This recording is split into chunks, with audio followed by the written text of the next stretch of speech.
আমি বেরোচ্ছি প্রচারে।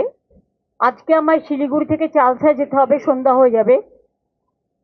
তারপরে আমি ওখানে একটা কমিউনিটির সাথে মিট করব।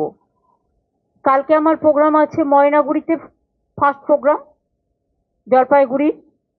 তারপরে আমি যাব ময়নাগুড়ির পর ডাবগ্রাম ফুলবাড়ি। তারপরে আমি যাব মাটিগাড়া। তারপরে শিলিগুড়িতে কাল থাকবো। পরশুদিন আমরা অন্ডালে আসব। অন্ডালে এসে আমরা পাণ্ডবেশ্বর আসানসোলে এবং দুবরাজপুর বীরভূমে প্রোগ্রাম করব। করে অন্ডালে ফিরে এসে ওই দিনটা আমায় কলকাতায় ফিরতে হবে, কারণ আমার কিছু কাজ আছে। তারপরের দিনই আমি আবার ফিরে যাব বিকেলে।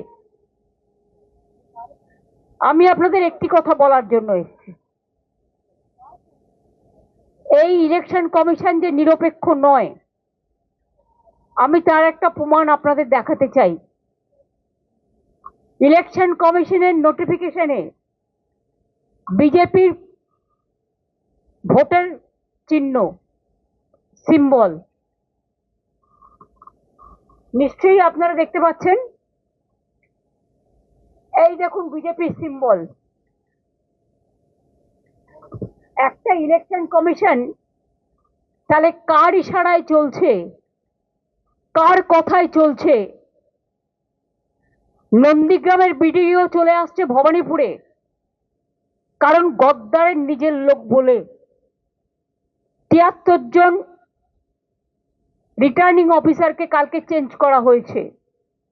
এর আগে চিফ সেক্রেটারি থেকে, হোম সেক্রেটারি থেকে, ডিজি থেকে, সিপি থেকে প্রায় ৬০-৭০ জন আইএস আইপিএস কে বাংলায় যারা কাজ করে বাইরে পাঠিয়ে দেওয়া হয়েছে। এবং কখনো কখনো বলে না ঠাকুর ঘরে কে, আমি তো কলা খাইনি। and now the cat is out of the bag. Election কমিশনের নোটিফিকেশনে বিজেপির চিহ্ন। তো ব্যাকডোর থেকে খেলছেন কেন? সামনাসামনি খেলুন, সবাই তো বুঝতে পারছে। কালকে মধ্যরাত্রে এসআইআর লিস্ট কেন বেরোবে? এখনো পর্যন্ত পাবলিক জানে না। এখনো লিস্ট বুথে টানানো হয়নি, ব্লকে টানানো হয়নি, জেলায় টানানো হয়নি। কালকেও 2 জন আত্মহত্যা করেছে, তার আগেও 2 জন আত্মহত্যা করেছে। প্রায় 220 জন মানুষের মধ্যে মারা গেল। এত ভয়টা কিসের? আর যেটুকু নাম উঠেছে সেটাও মনে রাখবেন, আমার কোর্টে কেস করার জন্য। লিস্টটা বের করতে ভয় কেন? নিশ্চয়ই তার মধ্যে স্বচ্ছতা নেই ইলেকশন কমিশনের। স্বচ্ছতা থাকলে এতদিন লাগে একটা, জাজেরা তো অনেকদিন আগেই করে দিয়েছে। তাহলে আপনারা কেন আরো 6 দিন টাইম নিলেন, 7 দিন টাইম নিলেন? আরো কি কি বাদ দিয়েছেন? একতরফা কি কোনো পলিটিক্যাল পার্টির নাম ঢুকিয়েছেন? সেটা পুরো লিস্ট বেরোলে তবেই বুঝতে পারবো। আমরা দাবি করছি বিজেপি ভ্যানিশ যে পলিটিক্যাল পার্টি, তারা মানুষের গণতান্ত্রিক অধিকার কেড়ে নিতে চায় এবং এটা তার সব পোস্টের প্রমাণ। এটা it is not for Kerala, এখানে লেখা আছে কিন্তু ওপরে অল স্টেটস অ্যান্ড ইউটিজ। মানেটা কি?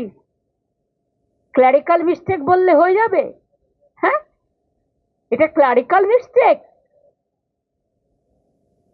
না এটা political intention, deliberate attempt?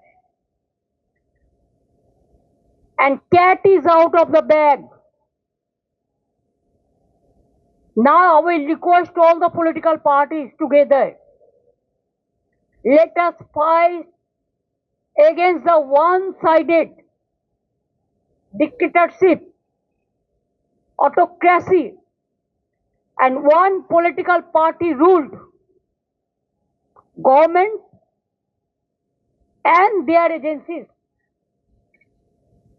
to take strong action to protest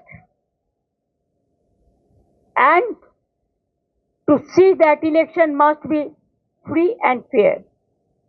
It is not that I want any support from any political party, but to save the democracy, democracy রক্ষা করার জন্য, লোকতন্ত্র রক্ষা করার জন্য, গণতন্ত্র রক্ষা করার জন্য, সংবিধান রক্ষা করার জন্য সবাইকে জোট বেঁধে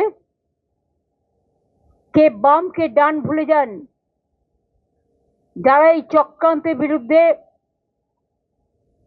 এক হয়ে লড়াই করতে চান, আমার পাশে থাকার প্রয়োজন নেই, কিন্তু মানুষের পাশে থাকুন। আমার এটুকুই বলার ছিল, বাদ বাকি তো মিটিংয়ে দেখা হবে। আপনারা সবাই ভালো থাকবেন, সুস্থ থাকবেন।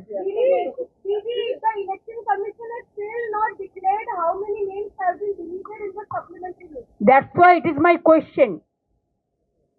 Why they are so afraid and scared?